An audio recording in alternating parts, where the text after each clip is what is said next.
The Call of Cthulhu by H.P. Lovecraft. A quote of Algernon Blackwood.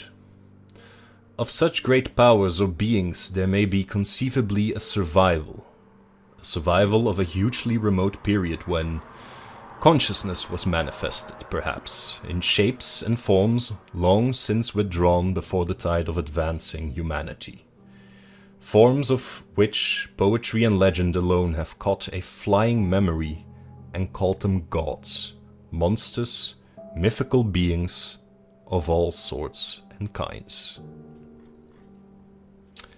Part 1. The Horror in Clay. The most merciful thing in the world, I think, is the inability of the human mind to correlate all its contents. We live in a placid island of ignorance in the midst of a black sea of infinity, and it was not meant that we should voyage far. The sciences, each straining in its own direction, have hitherto harmed us little, but someday the piecing together of dissociated knowledge will open up such terrifying vistas of reality, and of our frightful position therein, that we shall either go mad from the revelation, or flee from the deadly light into the peace and safety of a new dark age. Theosophists have guessed at the awesome grandeur of the cosmic cycle wherein our world and the human race form transient incidents. They have hinted at strange survivals in terms which would freeze the blood if not masked by a bland optimism. But it is not from them that there came the single glimpse of forbidden eons which chills me when I think of it and maddens me when I dream of it.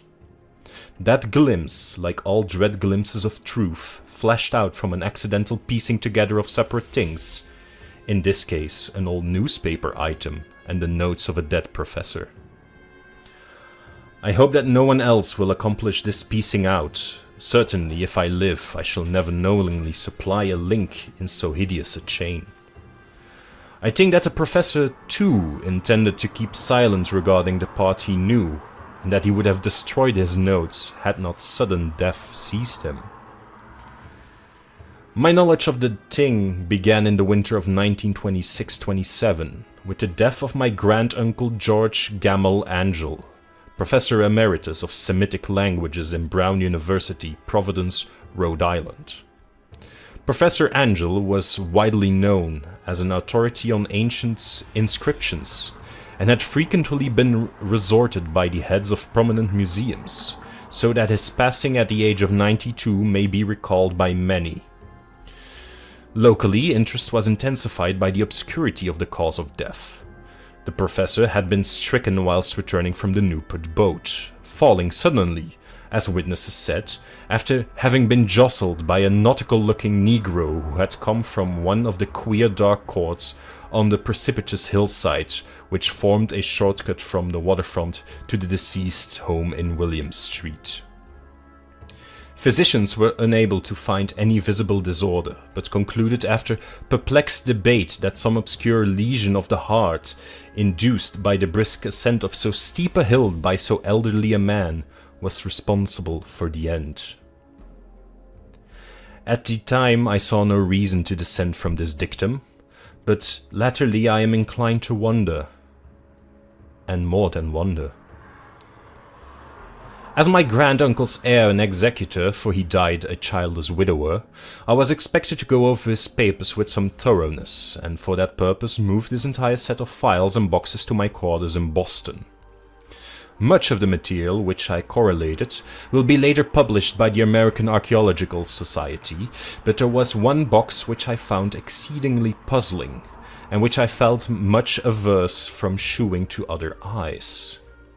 It had been locked and I did not find the key till it occurred to me to examine the personal ring which the professor carried always in his pocket. Then indeed I succeeded in opening it. But when I did, so seemed only to be confronted by a greater and more closely locked barrier. For what could be the meaning of the queer clay bas-relief and the disjointed jottings, ramblings and cuttings which I found? Had my uncle, in his latter years, become credulous of the most superficial impostures? I resolved to search out the eccentric sculptor responsible for this apparent disturbance of an old man's peace of mind. The bas-relief was a rough rectangle less than an inch thick and about 5 by 6 inches in area, obviously of modern origin. Its designs, however, were far more modern in atmosphere and suggestion, for although the vagaries of cubism and futurism are many and wild, they do not often reproduce that cryptic regularity which lurks in prehistoric writing. And writing of some kind, the bulk of these designs seemed certainly to be, though my memory, despite much familiarity with the papers and collections of my uncle, failed in any way to identify this particular species, or even to hint at its remotest affiliations. Above these apparent hieroglyphics was a figure of evidently pictorial intent, though its impressionistic execution forbade a very clear idea of its nature. It seemed to be a sort of monster, or a simple representation of a monster, of a form which only a diseased fancy could conceive. If I say that my somewhat extravagant imagination yielded simultaneous pictures of an octopus, a dragon, and a human caricature, I shall not be unfaithful to the spirit of the thing. A pulpy, tentacled head surmounted a grotesque and scaly body with rudimentary wings, but it was the general outline of the whole which made it most shockingly frightful. Behind the figure was a vague suggestion of a cyclopean architectural background. The writing accompanying this oddity was, aside from a stack of press cuttings in Professor Engel's most recent hand, and made no pretense to literary style. What seemed to be the main document was headed Cthulhu Cult, in characters painstakingly printed to avoid the erroneous reading of a word so unheard of. The manuscript was divided into 2 sections, the first of which was headed 1925, Dream and Dreamwork of H.A. Wilcox, 7 Thomas Street, Providence, Rhode Island, and the second, Narrative of Inspector John R. LaGrasse, 121 Bienville Street, New Orleans, at 1908. Notes on same and Professor Webb's accusation. The other manuscript papers were all brief notes, some of them accounts of the queer dreams of different persons, some of them citations from theosophical books and magazines, notably W. Scott Eliot's St. Atlantis and the Lost Lemuria, and the rest comments on long-surviving secret societies and hidden cults, with references to passages in such mythological and anthropological sourcebooks as Fraser's Golden Bough and Miss Murray's Witch Cult in Western Europe. The cuttings largely alluded to other mental illnesses and outbreaks of group folly or mania in the spring of 1925. The first half of the principal manuscript told a very peculiar tale. It appears that on March 1st, 1925, a thin, dark young man of neurotic and excited aspect had called upon Professor Engel, bearing the singular clay bas-relief which was then exceedingly damp and fresh. His card bore the name of a Henry Anthony Wilcox, and my uncle had recognized him as the youngest son of an excellent family slightly known to him, who had latterly been studying sculpture at the Rhode Island School of Design, and living alone at the Fleur-de-Lys building near that institution. Wilcox was a precocious youth of known genius but great eccentricity, and had from childhood excited attention through the strange stories and odd dreams he was in the habit of relating. He called himself psychically hypersensitive, but the stadfolk of the ancient commercial city dismissed him merely as queer. Never mingling much with his kind, he had dropped gradually from social visibility and was now known only to a small group of aesthetes from other towns. Even the Providence Art Club, anxious to preserve its conservatism, had found him quite hopeless. On the occasion of the visit, ran the professor's manuscript, the sculptor abruptly asked for the benefit of his host's archaeological knowledge in identifying the hieroglyphics on the bas-relief.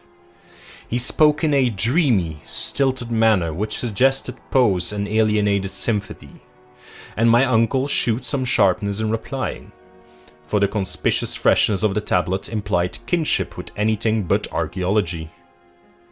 Young Wilcox's rejoinder, which impressed my uncle enough to make him recall and record it verbatim, was of a fantastically poetic cast which must have typified his whole conversation, and which I have since found highly characteristic of him. He said, "It is new indeed, for I made it last night in a dream of strange cities, and dreams are older than brooding Tyre, or the contemplative Sphinx, or garden-girdled Babylon." It was then that he began that rambling tale which suddenly played upon a sleeping memory and won the fevered interest of my uncle.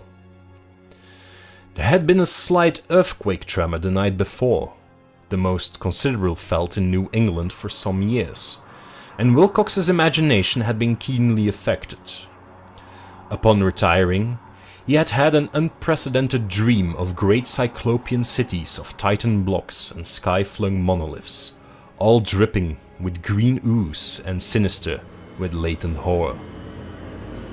Hieroglyphics had covered the walls and pillars, and from some undetermined point below had come a voice that was not a voice, a chaotic sensation which only fancy could transmute into sound, but which he attempted to render by the almost unpronounceable jumble of letters, Cthulhu Fataren.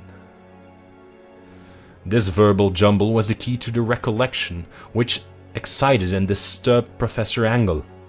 He questioned the sculptor with scientific minuteness and studied with almost frantic intensity the bas-relief on which the youth had found himself working, chilled and clad only in his knife clothes.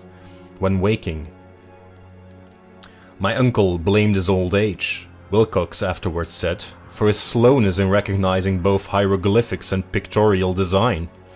Many of his questions seem highly out of place to this visitor, especially those which tried to connect the latter with strange cults or societies, and Wilcox could not understand the repeated promises of silence which he was offered in exchange for an admission of membership in some widespread mystical or paganly religious body. When Professor Angle became convinced that the sculptor was indeed ignorant of any code or system of cryptic lore, he beseeched his visitor with demands for future reports of dreams. This bore regular fruit, for after the first interview, the manuscript records daily calls of the young man, during which he related startling fragments of nocturnal imagery, whose burden was always some terrible cyclopean vista of dark and dripping stone, with a subterranean voice or intelligence shouting monotonously in enigmatical sense impacts uninscribable save as gibberish. The two sounds most frequently repeated are those rendered by the letters Cthulhu and Rillier. On March 23rd, the manuscript continued. Wilcox failed to appear, and inquiries at his quarters revealed that he had been stricken with an obscure sort of fever and taken to the home of his family in Waterman Street. He had cried out in the night, arousing several other artists in the building, and had manifested since then only alternations of unconsciousness and delirium. My uncle at once telephoned the family, and from that time forward kept close watch of the case, calling often at the Thayer Street office of Dr. Toby, whom he learned to be in charge. The youth's febrile mind apparently was dwelling on strange things, and the doctor shuddered now and then as he spoke of them. They included not only a repetition of what he had formerly dreamed, but touched wildly on a gigantic thing miles high, which walked and lumbered about. He had no time fully described this object, but occasionally frantic words, as repeated by Dr. Thoby, convinced the professor that it must be identical with the nameless monstrosity he had sought to depict in his dream sculpture. Reference to this object, the doctor added, was invariably a prelude to the young man's subsidence into lethargy. His temperature, oddly enough, was not greatly above normal, but his whole condition was otherwise such as to suggest true fever rather than mental disorder. On April 2nd at about 3 p.m., every trace of Wilcox's malady suddenly ceased. He sat upright in bed, astonished to find himself at home and completely ignorant of what had happened in dream or reality since the night of March 22nd. Pronounced well by his physician, he returned to his quarters in 3 days, but to Professor Angle, he was of no further assistance. All traces of strange dreaming had vanished with his recovery, and my uncle kept no record of his night thoughts after a week of pointless and irrelevant accounts of thoroughly unusual visions. Here, the first part of the manuscript ended, but references to certain of the scattered notes gave me much more material for thought. So much, in fact, that only the ingrained skepticism then forming my philosophy can account for my continued distrust of the artist. The notes in questions were those descriptive of the dreams of various persons covering the same period as that in which young Wilcox had had his strange visitations. My uncle, it seems, had quickly instituted a prodigiously far-flung body of inquiries among nearly all the friends whom he could question without impertinence, asking for nightly reports of their dreams, and the dates of any notable visions for some time past. The reception of his request seems to have been varied, but he must, at the very least, have received more responses than any ordinary man could have handled without a secretary. This original correspondence was not preserved, but his notes formed a thorough and really significant digest. Average people in society and business, New England's traditional salt of the earth, gave an almost completely negative result. Though scattered cases of uneasy but formless nocturnal impressions appear here and there, always between March 23rd and April 2nd, the period of young Wilcox's delirium. Scientific men were little more affected, though 4 cases of vague descriptions suggest fugitive glimpses of strange landscapes, and in one case there is mentioned a dread of something abnormal. It was from the artists and poets that the pertinent answers came, and I know that panic would have broken loose had they been able to compare notes. As it was, lacking their original letters, I half suspected the compiler of having asked leading questions, or of having edited the correspondence in corroboration of what he had latently resolved to see. That is why I continued to feel that Wilcox, somehow cognizant of the old data which my uncle had possessed, had been imposing on the veteran scientist. These responses from esthetes told a disturbing tale. From February 28th to April 2nd, a large proportion of them had dreamed very bizarre things, the intensity of the dreams being immeasurably the stronger during the period of the sculptor's delirium. Over a fourth of those who reported anything reported scenes and half-sounds not unlike those which Wilcox had described, and some of the dreamers confessed acute fear of the gigantic nameless thing visible toward the last. One case, which the note describes with emphasis, was very sad. The subject, a widely known architect with leanings toward theosophy and occultism, went violently insane on the date of young Wilcox's seizure and expired several months later after incessant screamings to be saved from some escaped denizen of hell. Had my uncle referred to these cases by name, instead of merely by number, I should have attempted some corroboration and personal investigation, but as it was, I succeeded in tracing down only a few. All of these, however, bore out the notes in full. I have often wondered if all the objects of the professor's questioning felt as puzzled as did this fraction. It is well that no explanation shall ever reach them. The press cuttings, as I have intimated, touched on cases of panic, mania, and eccentricity during the given period. Professor Angle must have employed a cutting bureau, for the number of extracts was tremendous and the sources scattered throughout the globe. Here was a nocturnal suicide in London, where a lone sleeper had leapt from a window after a shocking cry. Here, likewise, a rambling letter to the editor of a paper in South America, where a fanatic deduces a dire future from visions he has seen.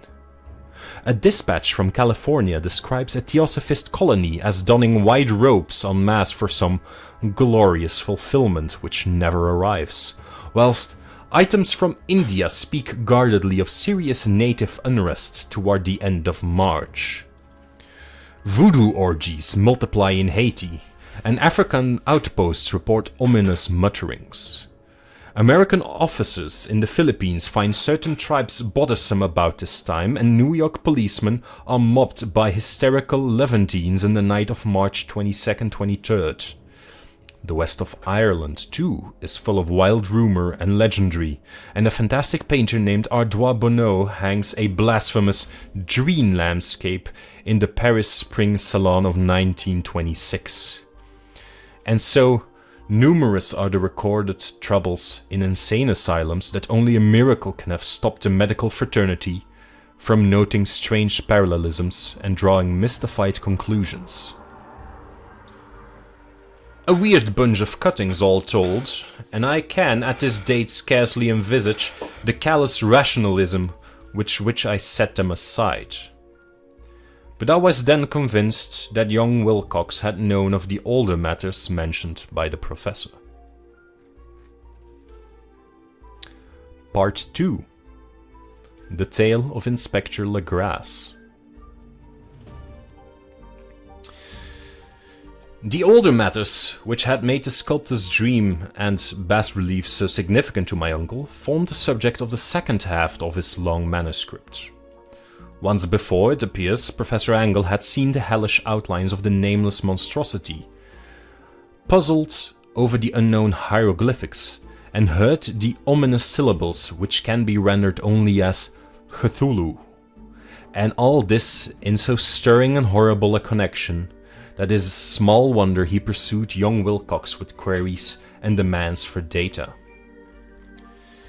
The earlier experience had come in 1908, 17 years before, when the American Archaeological Society held its annual meeting in St. Louis.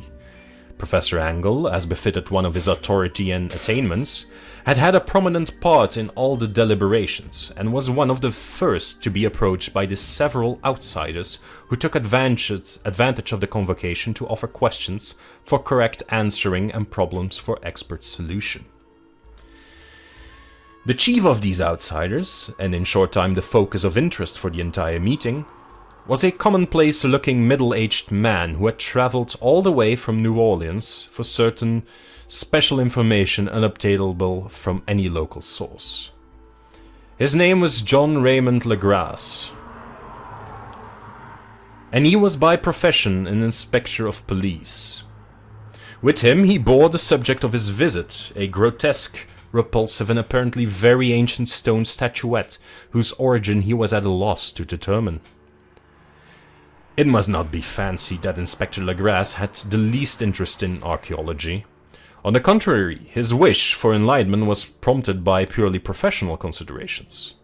The statuette, idol, fetish, or whatever it was, had been captured some months before in the wooded swamps south of New Orleans, during a raid on a supposed voodoo meeting. And so, singular and hideous were the rites connected with it, that the police could not but realize that they had stumbled on a dark cult totally unknown to them, and infinitely more diabolic than even the blackest of the African voodoo circles. Of its origin, apart from the erratic and unbelievable tales extorted from the captured members, absolutely nothing was to be discovered, hence the anxiety of the police for any antiquarian lore which might help them place this frightful symbol, and through it track down the cult to its fountainhead. Inspector Legrasse was scarcely prepared for the sensation which his offering created. One side of the thing had been enough to throw the assembled men of science into a state of tense excitement, and they lost no time in crowding around him to gaze at a diminutive figure whose utter strangeness and air of genuinely abysmal antiquity hinted so potently at unopened and archaic vistas. No recognized school of sculpture had animated this terrible object, yet centuries and even thousands of years seemed recorded in its dim and greenish surface of unplaceable stone. The figure, which was finally passed slowly from man to man for close and careful study, was between 7 and 8 inches in height and of exquisitely artistic workmanship. It represented a monster of vaguely anthropoid outline, but with an octopus-like head whose face was a mass of feelers, a scaly rubbery-looking body, prodigious claws on hind and forefeet, and long narrow wings behind. This thing, which seemed instinct with a fearsome and unnatural malignancy, was of a somewhat bloated corpulence, and squatted evilly on a rectangular block or pedestal covered with undecipherable characters. The tips of the wings touched the back edge of the block, the seat occupied the center, whilst the long curved claws of the doubled-up crouching hind legs gripped the front edge and extended a quarter of the way down toward the bottom of the pedestal. The cephalopod head was bent forward, so that the ends of the facial feelers brushed the backs of huge forepaws which clasped the croucher's elevated knees. The aspect of the whole was abnormally lifelike and the more subtly fearful because its source was so totally unknown. Its vast, awesome and incalculable age was unmistakable. Yet not one link did it shew with any known type of art belonging to civilization's youth, or indeed to any other time. Totally separate and apart, its very material was a mystery, for the soapy, greenish-black stone with its golden or iridescent flecks and striations resembled nothing familiar to geology or mineralogy. The characters along the base were equally baffling, and no member present, despite a representation of half the world's expert learning in this field, could form the least notion of even their remotest linguistic kinship. They, like the subject material, belong to something horribly remote and distinct from mankind as we know it. Something frightfully suggestive of old and unhallowed cycles of life in which our world and our conceptions have no part. And yet, as the members severally shook their heads and confessed defeat at the inspector's problem, there was one man in that gathering who suspected a touch of bizarre familiarity in the monstrous shape and writing, and who presently told with some diffidence of the odd trifle he knew. This person was the late William Channing Webb, professor of anthropology in Princeton University, and an explorer of no slight note. Professor Webb had been engaged 48 years before in a tour of Greenland and Iceland in search of some runic inscriptions, which he failed to unearth, and whilst high up on the West Greenland coast had encountered a singular tribe or cult of degenerate Eskimos, whose religion, a curious form of devil worship, had chilled him with its deliberate bloodthirstiness and repulsiveness. It was a fate of which other Eskimos knew little, and which they mentioned only with shudders, saying that it had come down from horribly ancient eons before ever the world was made.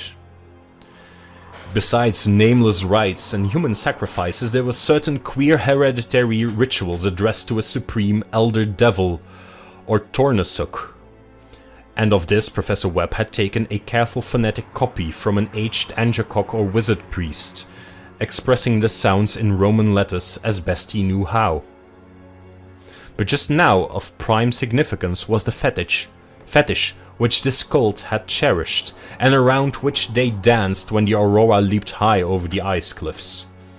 It was, the professor stated, a very crude bas-relief of stone, comprising a hideous picture and some cryptic writing. And so far as he could tell, it was a rough parallel in all essential features of the bestial thing now lying before this very meeting. This data, received with suspense and astonishment by the assembled members, proved doubly exciting to Inspector Legrasse, and he began at once to ply his informant with questions.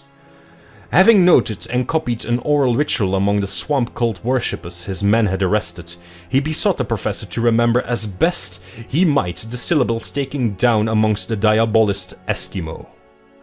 There then followed an exhaustive comparison of details and a moment of really odd silence, when both detective and scientist agreed on the virtual identity of the phrase common to two hellish rituals so many worlds of distance related. What in substance both the Eskimo wizards and the Louisiana swamp priest had chanted to their kindred idols was something very like this.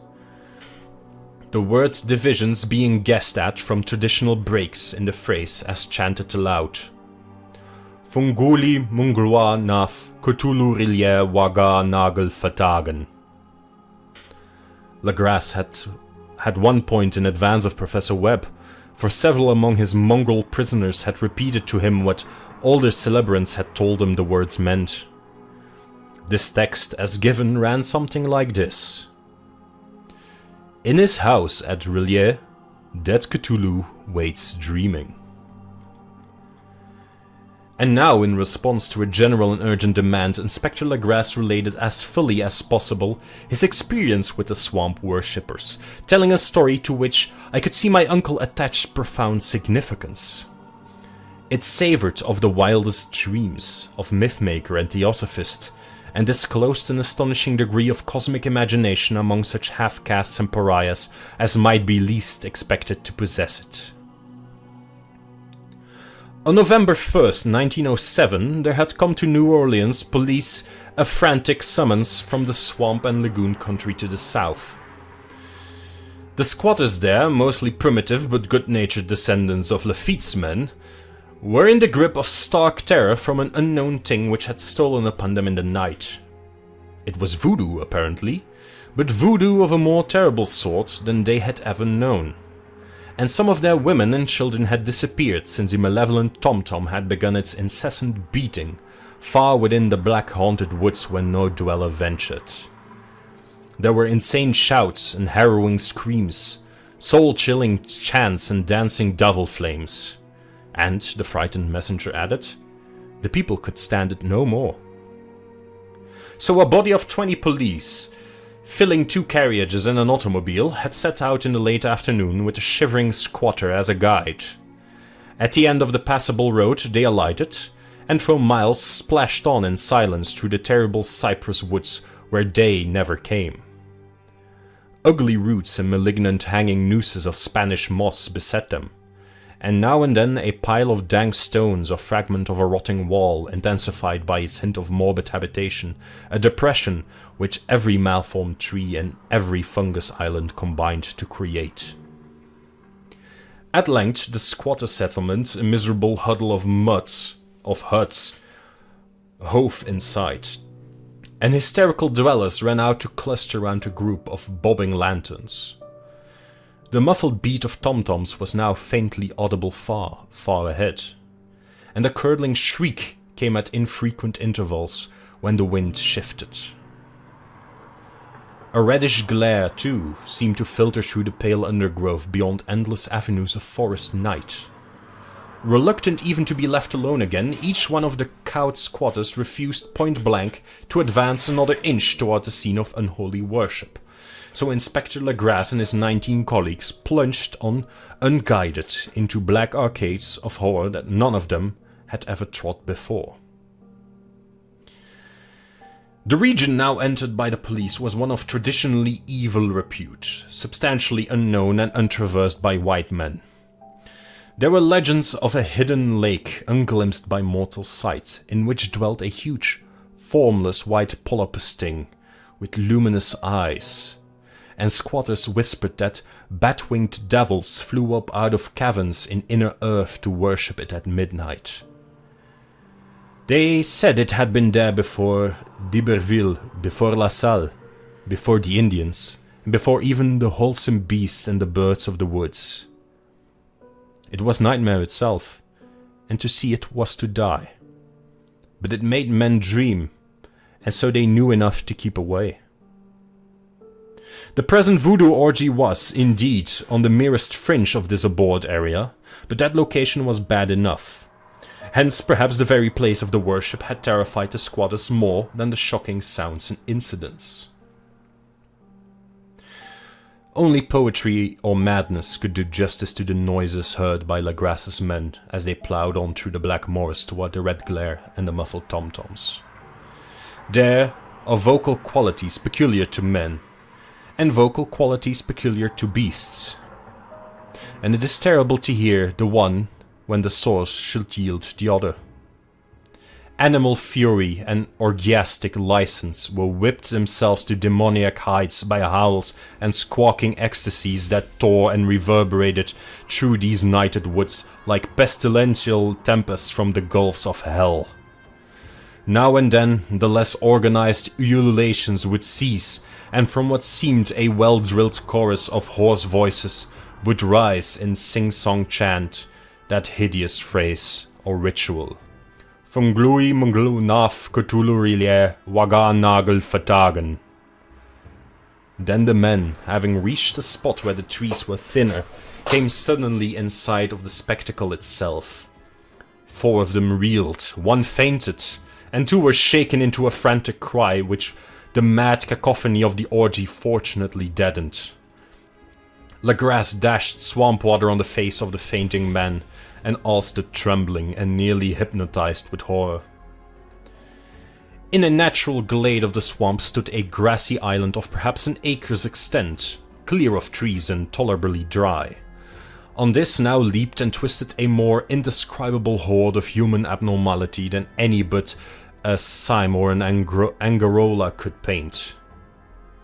Void of clothing, this hybrid spawn were braying, bellowing and writhing about a monstrous ring-shaped bonfire, in the center of which, revealed by occasional rifts in the curtain of flame, stood a great granite monolith some 8 feet in height, on top of which, incongruous with its diminutiveness, rested the noxious carven statuette.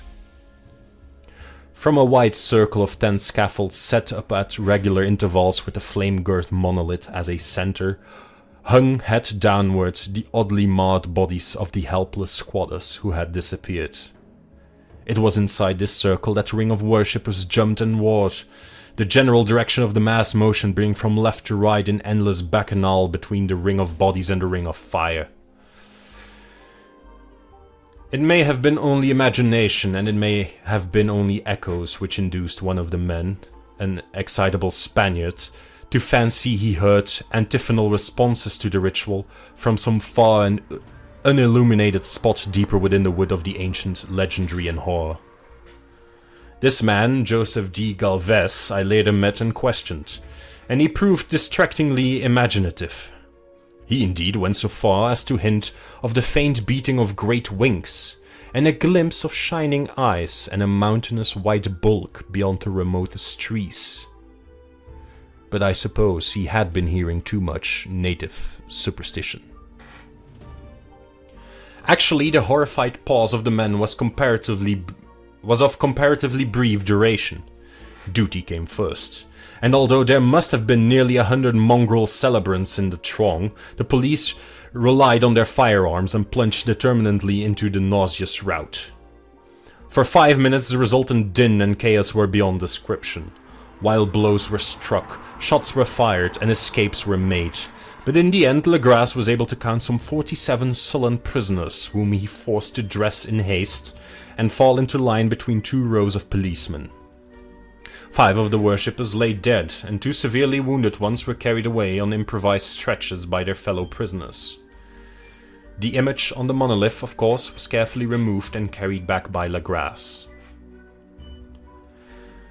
Examined at headquarters after a trip of intense strain and weariness, the prisoners all proved to be men of a very low, mixed-blooded and mentally abhorrent type.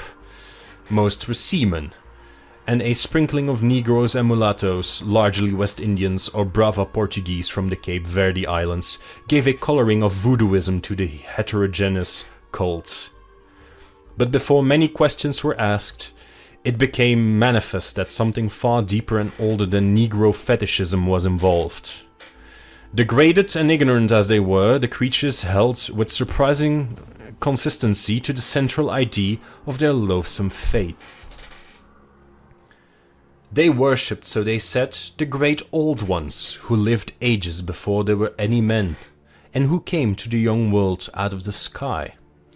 These old ones were gone now, inside the earth and under the sea, but their dead bodies had told their secrets in dreams to the first men who formed a cult which had never died. This was that cult, and the prisoners said it had always existed, and always would exist, hidden in distant wastes and dark places all over the world until the time when the great priest Cthulhu, from his dark house in the mighty city of R'lyeh under the waters, should rise and bring the earth again beneath his sway.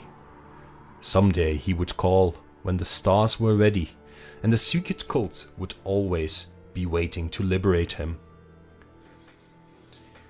Meanwhile, no more must be told. There was a secret which even torture could not extract. Mankind was not absolutely alone among the conscious things of Earth, for shapes came out of the dark to visit the fateful few. But these were not the great old ones. No man had ever seen the old ones. The carven idol was great Cthulhu, but none might say whether or not the others were precisely like him.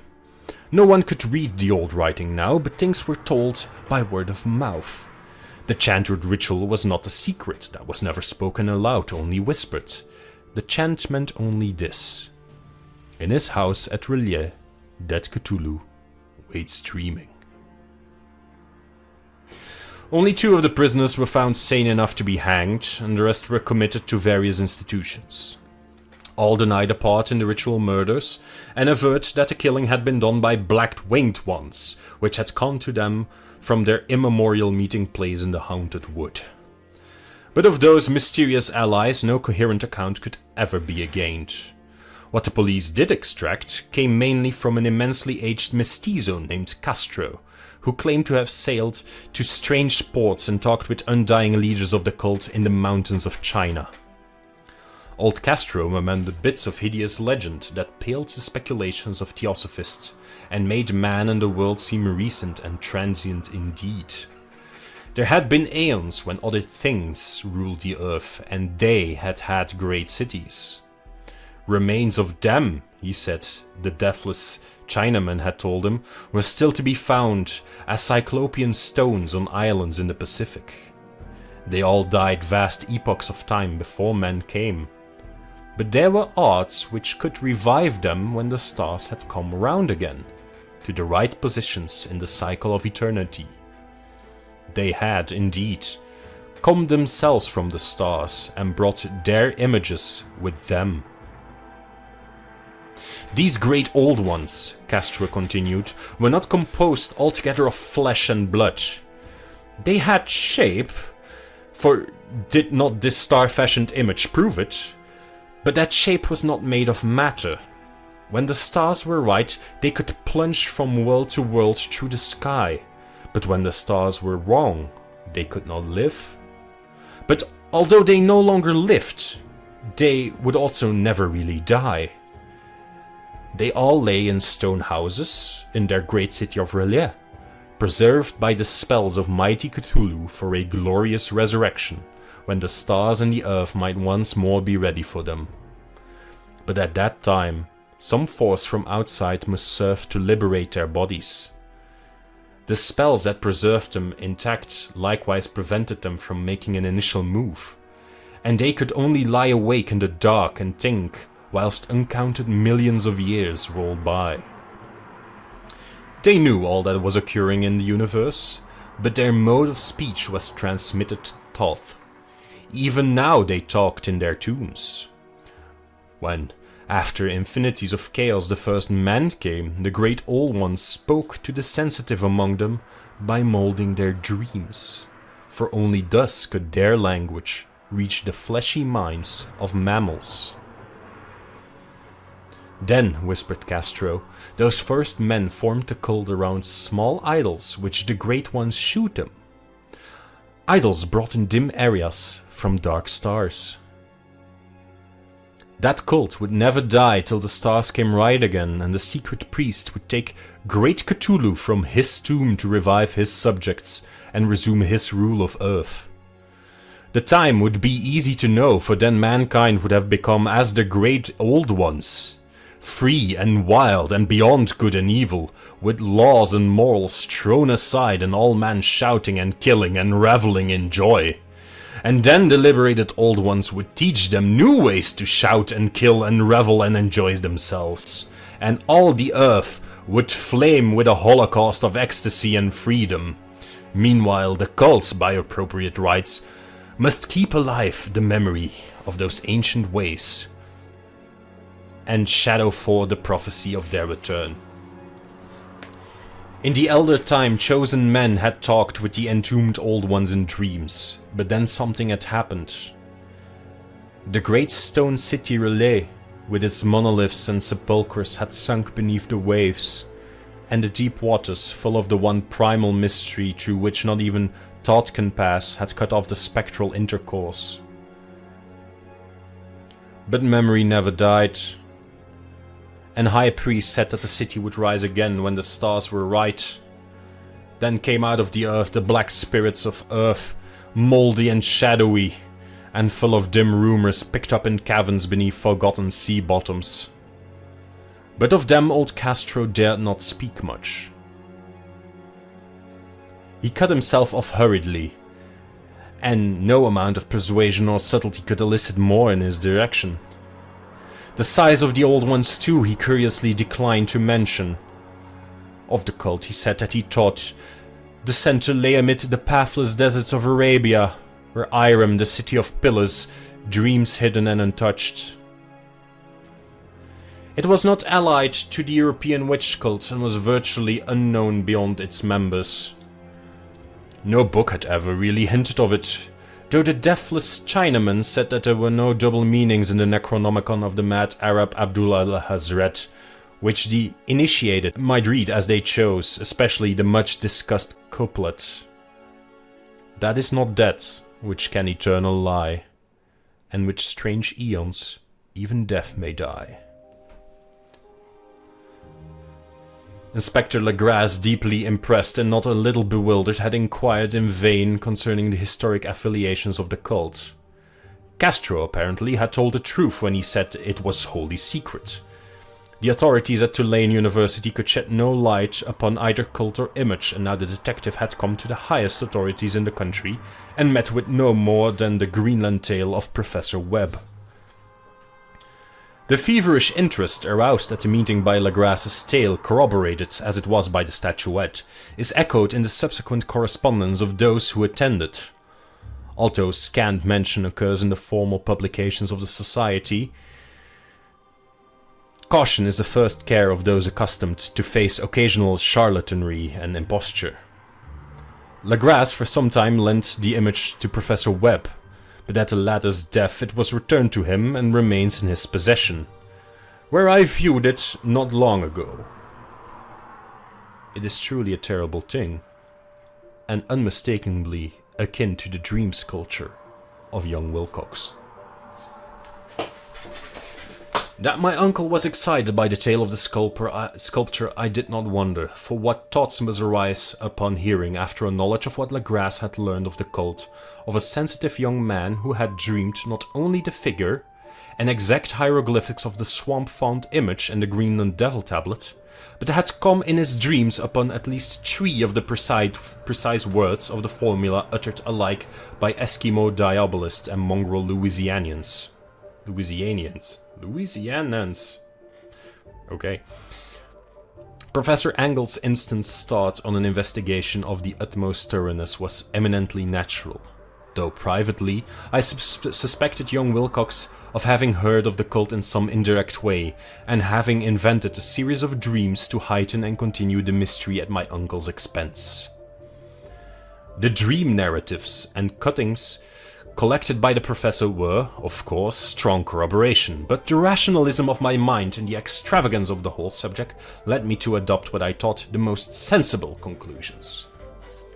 So, after thoroughly studying the manuscript again and correlating the theosophical and anthropological notes with the cult narrative of Legras, I made a trip to Providence to see the sculptor and give him the rebuke I thought proper for so boldly imposing upon a learned and aged man. Wilcox still lived alone in the Fleur-de-Lis building in Thomas Street, a hideous Victorian imitation of 17th century Breton architecture which flaunts its stuccoed front amidst the lovely colonial houses of the ancient hill, and under the very shadow of the finest Georgian steeple in America. I found him at work in his rooms, and at once conceded from the specimens scattered about that his genius is indeed profound and authentic. He will, I believe, sometime be heard from as one of the great decadents, for he has crystallized in clay and will one day mirror in marble those nightmares and fantasies which Arthur Machen invokes in prose and Clark Ashton Smith makes visible in verse and in painting. Dark, frail, and somewhat unkempt in aspect, he turned languidly at my knock and asked me my business without rising. When I told him who I was, he displayed some interest, for my uncle had excited his curiosity in probing his strange dreams, yet had never explained the reason for the study. I did not enlarge his knowledge in this regard, but sought with some subtlety to draw him out. In a short time I became convinced of his absolute sincerity, for he spoke of the dreams in a manner none could mistake. They and their subconscious residuum had influenced his art profoundly, and he shewed me a morbid statue whose contours almost made me shake with the potency of its black suggestion. I could not recall having seen the original of this thing except in his own dream bas-relief, but the outlines had formed themselves insensibly under his hands. It was, no doubt, the giant shape he had raved of in delirium. That he really knew nothing of the hidden cults save from what my uncle's relentless catechism had let fall, he soon made clear, and I again strove to think of some way in which he could possibly have received the weird impressions. He talked of his dreams in a strangely poetic fashion, making me see with terrible vividness the damp cyclopean city of slimy green stone, whose geometry, he oddly said, was all wrong. And hear with frightened expectancy the ceaseless, half-mental calling from underground. Cthulhu vertagen, Cthulhu vertagen, Cthulhu vertagen. These words had formed part of that dread ritual which told of dead Cthulhu's dream vigil in his stone vault at Relais, and I felt deeply moved despite my rational beliefs. Wilcox, I was sure, had heard of the cult in some casual way and had soon forgotten it amidst the mass of his equally weird reading and imagining. Later, by virtue of his sheer impressiveness, it had found subconscious expression in dreams, in the bas-relief, and in the terrible statue I now beheld, so that his imposture upon my uncle had been a very innocent one. The youth was of a type, at once slightly affected and slightly ill-mannered, which I could never like, but I was willing enough now to admit both his genius and his honesty. I took leave of him amicably, and wished him all the success his talent promises. The matter of the cult still remained to fascinate me, and at times I had visions of personal fame from researches into its origin and connections. I visited New Orleans, talked with Legras and others of that old-time raiding party, saw the frightful image, and even questioned such of the mongrel prisoners as still survived. Old Castro, unfortunately, had been dead for some years. What I now heard so graphically at first hand, though it was really no more than a detailed confirmation of my uncle had written, excited me afresh. For I felt sure that I was on the track of a very real, very secret and very ancient religion, whose discovery would make me an anthropologist of note. My attitude was still one of absolute materialism, as I wish it still were, and I discounted with almost inexplicable perversity the coincidence of the dream notes and odd cuttings collected by my uncle Professor Angle. One thing I began to suspect though, and which I now fear I know, is that my uncle's death was far from natural. He fell on a narrow hill street leading up from an ancient waterfront, swarming with foreign mongrels, after a careless push from a Negro sailor. I did not forget the mixed blood and marine pursuits of the cult members in Louisiana, and would not be surprised to learn of secret methods and poison needles as ruthless and as anciently known as the cryptic rites and beliefs. Legrasse and his men, it is true, have been let alone. But in Norway, a certain seaman who saw things is dead. Might not the deeper inquiries of my uncle after encountering the sculptor's data have come to sinister ears? I think Professor Angle died because he knew too much, or because he was likely to learn too much. Whether I shall go as he did remains to be seen, for I have learned much now as well. Part 3. The Madness from the Sea.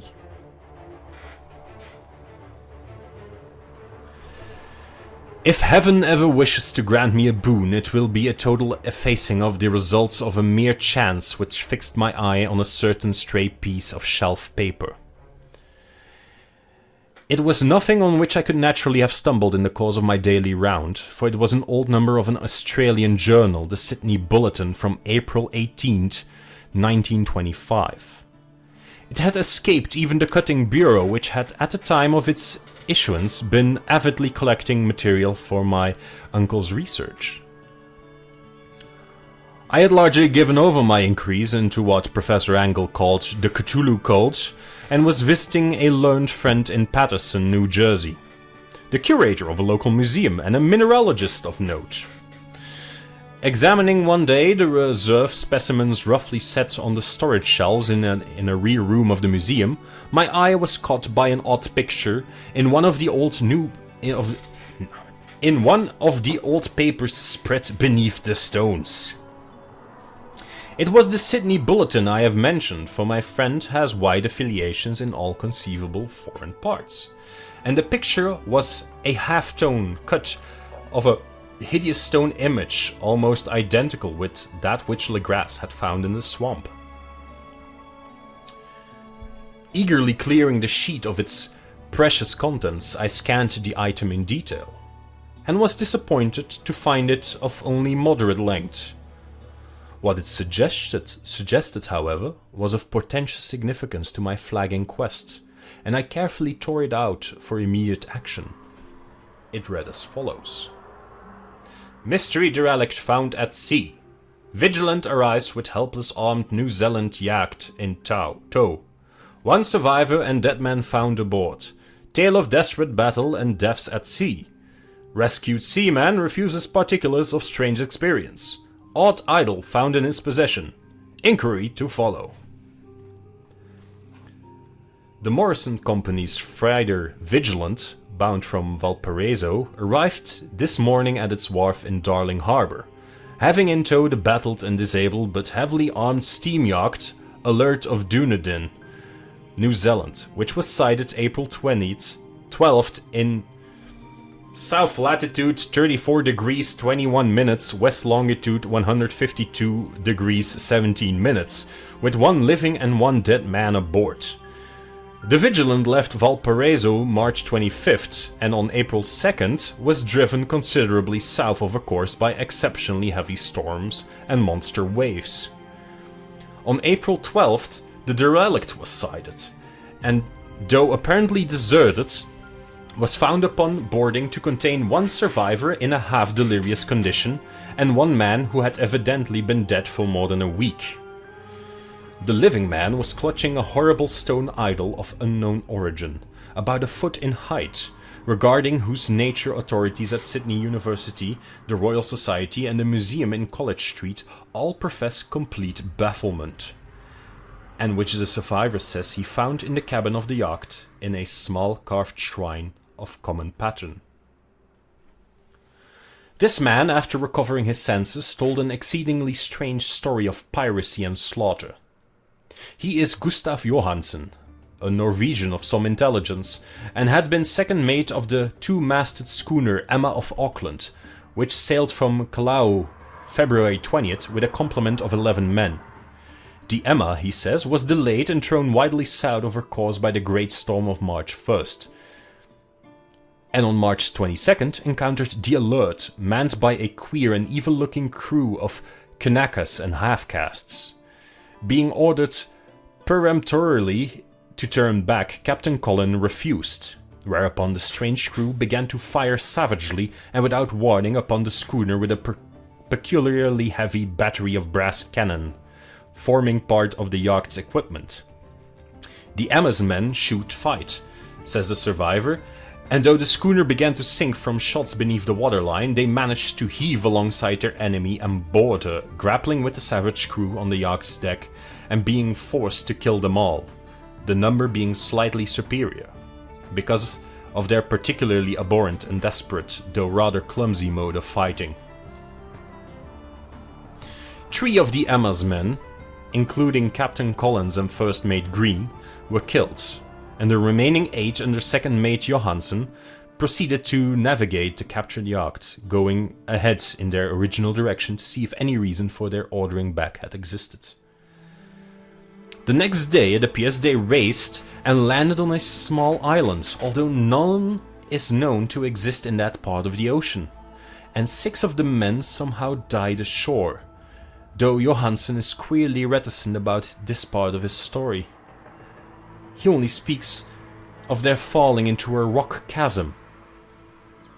Later it seems, he and one companion boarded the yacht and tried to manage her, but were beaten about by the storm of April 2nd.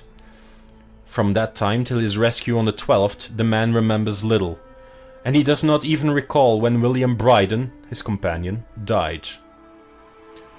Bryden's death reveals no apparent cause and was probably due to excitement or exposure. Cable advisors from Dunedin report that the Alert was well known there as an island trader and bore an evil reputation along the waterfront. It was owned by a curious group of half-castes whose frequent meetings and night trips to the woods attracted no little curiosity, and it had set sail in great haste just after the storm and earth tremors of March 1st. Our Auckland correspondent gives the Emma and her crew an excellent reputation, and Johansen is described as a sober and worthy man. The Admiralty will institute an inquiry on the whole matter beginning tomorrow, at which every effort will be made to induce Johansen to speak more freely than he has done hitherto. This was all, together with the picture of the Hellas image. But what a train of ideas it started in my mind. Here were new treasuries of data on the Cthulhu cult, and evidence that it had strange interests at sea as well as on land. What motive prompted the hybrid crew to order back the Emma as they sailed about with their hideous idol? What was the unknown island on which 6 of the Emma's crews had died, and about which the mate Johansen was so secretive? What had the Vice Admiralty's investigation brought out, and what was known of the noxious cult in Dunedin? And most marvelous of all, what deep and more than natural linkage of date was this which gave a malign and now undeniable significance to the various turns of events so carefully noted by my uncle? March 1st, or February 28th, according to the international dateline, the earthquake and storm had come. From Dunedin, the Alert and her noisome crew had darted eagerly forth as if imperiously summoned. And on the other side of the earth, poets and artists had begun to dream of a strange, dank cyclopean city, whilst a young sculptor had molded in his sleep the form of the dreaded Cthulhu. March 23rd, the crew of the Emma landed on an unknown island and left 6 men dead.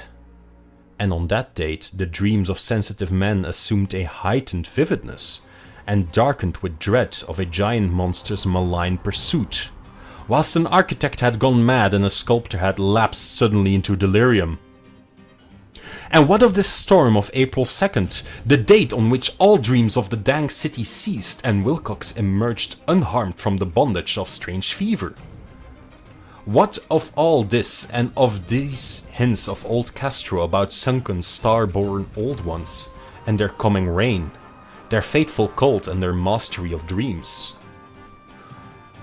Was I tottering on the brink of cosmic horrors beyond man's power to bear? If so, they must be horrors of the mind alone, for in some way the 2nd of April had put a stop to whatever monstrous menace had begun its siege of mankind's souls. That evening, after a day of hurried cabling and arranging, I bade my host adieu and took a train for San Francisco. In less than a month I was in Dunedin, where, however, I found that little was known of the strange cult members who had lingered in the old sea taverns. Waterfront scum was far too common for special mention, though there was vague talk about one inland trip these mongrels had made, during which faint drumming and red flame were noted on the distant hills. In Auckland I learned that Johansen had returned with yellow hair turned white after perfunctory and inconclusive questioning at Sydney, and had thereafter sold his cottage in West Street and sailed with his wife to his old home in Oslo. Of his stirring experience he would tell his friends no more than he had told the Admiralty officials, and all they could do was to give me his Oslo address. After that I went to Sydney and talked profitlessly with seamen and members of the Vice Admiralty Court. I saw the Alert, now sold and in commercial use, at Circular Quay in Sydney Cove, but gained nothing from its non-committal bulk. The crouching image, with its cuttlefish head, dragon body, scaly wings and hieroglyph pedestal, was preserved in the museum at Hyde Park, and I studied it long and well, finding it a thing of baleful, exquisite workmanship, and with the same utter mystery, terrible antiquity, and unearthly strangeness of material which I had noted in Legrass's smallest specimen. Geologists, the curator told me, had found it a monstrous puzzle, for they vowed that the world held no rock like it. Then I thought with a shudder of what old Castro had told Legrasse about the primal Great Ones. They had come from the stars, and they had brought their images with them. Shaken with such a mental revolution as I had never before known, I now resolved to visit Mate Johansen in Oslo. Sailing for London, I re-embarked at once for the Norwegian capital, and one autumn day landed at the trim wharves in the shadow of the Egeberg. Johansen's address, I discovered, lay in the old town of King Harold Hardrada, which kept alive the name of Oslo during all the centuries that the greater city masqueraded as Christiania.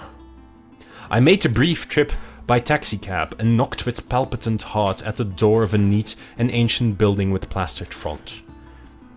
A sad-faced woman in black answered my summons, and I was stung with disappointment when she told me in halting English that Gustav Johansen was no more.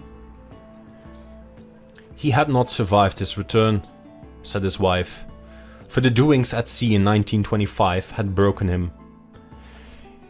He had told her no more than he had told the public, but had left a long manuscript of technical matters, as he said, written in English, evidently in order to safeguard her from the peril of casual perusal. During a walk through a narrow lane near the Gothenburg dock, a bundle of papers falling from an attic window had knocked him down. 2 Lascar sailors at once helped him to his feet, but before the ambulance could reach him, he was dead. Physicians found no adequate cause for the dead, and laid it to heart trouble and a weakened constitution. I now felt gnawing at my vitals that dark terror which will never leave me till I too am at rest, accidentally or otherwise. Persuading the widow that my connection with her husband's tactical matters was sufficient to entitle me to his manuscript, I bore the document away and began to read it on the London boat. It was a simple, rambling thing, a naive sailor's effort at a post facto diary, and strove to recall day by day that last awful voyage. I cannot attempt to describe it verbatim in all its cloudiness and redundance, but I will tell its gist enough to shew why the sound of the water against the vessel's side became so unendurable to me that I stopped my ears with cotton.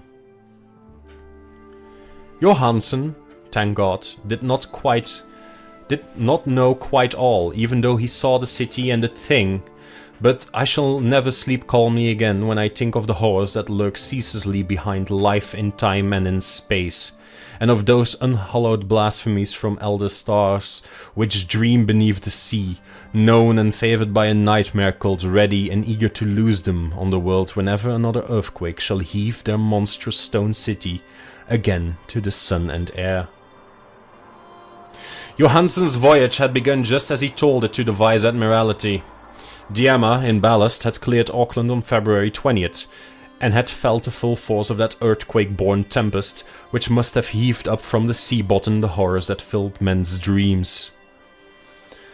Once more under control, the ship was making good progress when held up by the Alert on March 22nd, and I could feel the mate's regret as he wrote of her bombardment and sinking. Of the swarthy cult fiends of the Alert he speaks with significant horror. There was some peculiarly abominable quality about them, which made their destruction seem almost a duty, and Johansen shews ingenious wonder at the charge of ruthlessness brought against his party during the proceedings of the Court of Inquiry.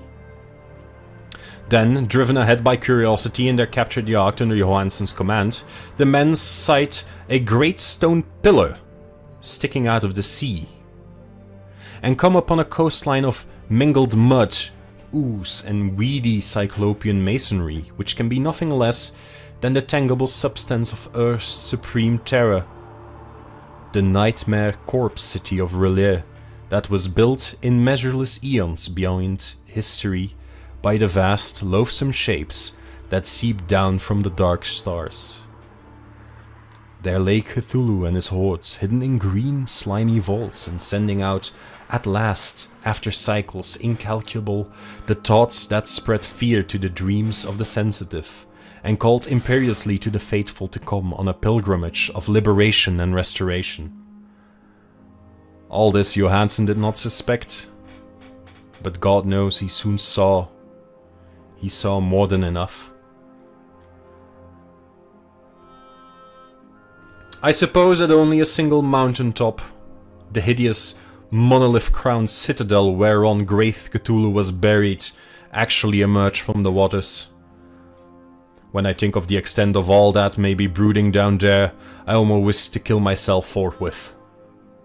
Johansen and his men were awed by the cosmic majesty of this dripping Babylon of elder demons, and must have guessed without guidance that it was nothing of this or of any sane planet. Awe at the unbelievable size of the greenish stone blocks, at the dizzying height of the great carven monolith, and at the stupefying identity of the colossal statues and bas-relief with the queer image found in the shrine on the Alert, is poignantly visible in every line of the mate's frightened description. Without knowing what futurism is like, Johansen achieved something very close to it when he spoke of the city. For instead of describing any definite structure or building, he dwells only on broad impressions of vast angles and stone surfaces. Surfaces too great to belong to anything right or proper from this earth, and impious with horrible images and hieroglyphs. I mention his talk about angles because it suggests something Wilcox had told me of his awful dreams. He had said that the geometry of the dream place he saw was abnormal, non-Euclidean, and loathsomely redolent of spheres and dimensions apart from ours. Now, an unlettered seaman felt the same thing whilst gazing at the terrible reality of this thing. Johansen and his men landed at a sloping mud bank on this monstrous acropolis, and clambered slipperily up the Titan oozy blocks which could have been no mortal staircase. The very sun of heaven seemed distorted when viewed through the polarizing miasma welling out from this sea-soaked perversion, and twisted menace and suspense lurked leeringly in those crazily elusive angles of carven rock, where a second glance shewed concavity after the first shewed convexity. Something very like fright had come over all the explorers before anything more definite than rock and ooze and weed was seen. Each would have fled had he not feared the scorn of the others, and it was only half-heartedly that they searched, vainly as it proved, for some portable souvenir to bear away. It was Rodriguez the Portuguese who climbed up the foot of the monolith and shouted of what he had found. The rest followed him, and looked curiously at the immense carved door with the now familiar squid dragon bas-relief. It was, Johansen said, like a great barn door, and they all felt that it was a door because of the ornate lintel, thresholds and jambs around it, though they could not decide whether it lay flat like a trapdoor or slantwise like an outside cellar door or upright like a normal door. As Wilcox would have said, the geometry of the place was all wrong. One could not be sure that the sea and the ground were horizontal, hence the relative position of everything else seemed phantasmally variable. Private Bryden pushed at the stone in several places without result. Then Donovan felt over it delicately around the edge, pressing each point separately as he went. He climbed interminably along the grotesque stone molding. That is, one would call it climbing if the thing was not after all horizontal. And the men wondered how any door in the universe could be so vast. Then very softly and slowly the acre-great panel began to give inward at the top, and they saw that it was balanced. Donovan slid or somehow propelled himself down or along the jamb and rejoined his fellows, and everyone watched the queer recession of the monstrously carven portal. In this fantasy of prismatic distortion, it moved anomalously in a diagonal way, so that all the rules of matter and perspective seemed upset. The aperture was black, with a darkness almost material. The tenebrousness was indeed a positive quality, for it obscured such parts of the inner walls as ought to have been revealed, and actually burst forth like smoke from its aeon-long imprisonment, visibly darkening the sun as it slunk away into the shrunken and gibbous sky on flapping membranous wings. The odor arising from the newly opened depths was intolerable, and at length the quick-eared Hawkins thought he heard a nasty, slopping sound down there.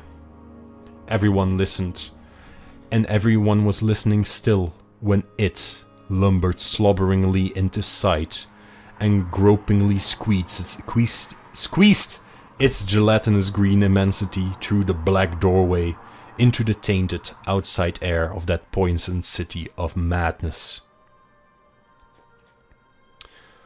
Poor Johansen's handwriting almost gave out when he wrote of this.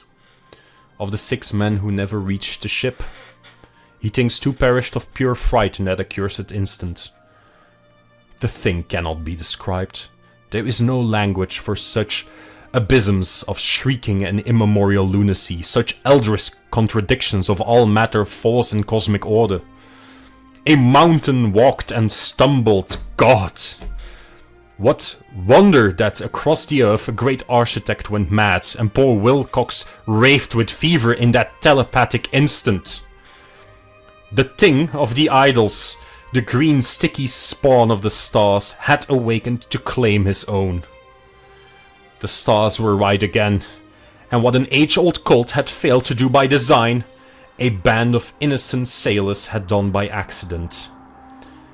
After vigintillions of years, great Cthulhu was loose again, and ravening for delight. 3 men were instantly swept up by the flabby claws before anybody turned. God rest them, if there be any rest in the universe after this. They were Donovan, Guerrera, and Angstrom. Parker slipped as the other 3 were plunging frenziedly over endless vistas of green-crested rock to the boat. And Johansen swears he was swallowed up by an angle of masonry which shouldn't have been there. An angle which was acute but behaved as if it was obtuse. So, it was then that only Bryden and Johansen reached the boat and pulled desperately for the alert as the mountainous monstrosity flopped down the slimy stones and hesitated floundering at the edge of the water.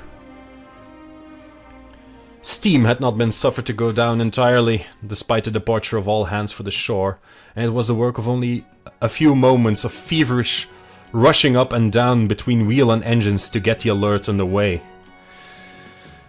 Slowly, amidst the distorted horrors of that indescribable scene, she began to churn the lethal waters, whilst on the masonry of that charnel shore that was not of earth, the titan thing from the stars slavered and gibbered like Polypheme cursing the fleeing ship of Odysseus.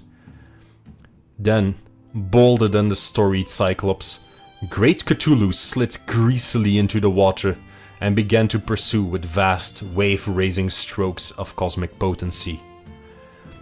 Bryden looked back and went mad, laughing shrilly as he kept on laughing at intervals, till death found him one night in the cabin, while Johansen was wandering deliriously. But Johansen has not given out yet. Knowing that the thing could surely overtake the alert until steam was fully up, he resolved on a desperate chance, and setting the engine for full speed, ran lightning-like on deck and reversed the wheel full. There was a mighty eddying and foaming on the noisome brine. As the steam mounted higher and higher, the brave Norwegian drove his vessel head-on against the pursuing jelly which rose above the unclean froth like the stern of a demon galleon. The awful squid head with writhing feelers came nearly up to the bowsprit of the sturdy yacht, but Johansen drove on relentlessly. There was a bursting as of an exploding bladder, a slushy nastiness as of a cloven sunfish, a stench as of 1,000 opened graves, and a sound that the chronicler would not put on paper. For an instant the ship was befouled by an acrid and blinding green cloud, and then there was only a venomous seething astern, where, God in heaven, the scattered plasticity of that nameless sky spawn was nebulously recombining in its hateful original form, while its distance widened every second as the alert gained impetus from its mounting steam. That was all. After that, Johansen only brooded over the idol in the cabin, and attended to a few matters of food for himself and the laughing maniac by his side. He did not try to navigate after the first bold flight, for the reaction had taken something out of his soul.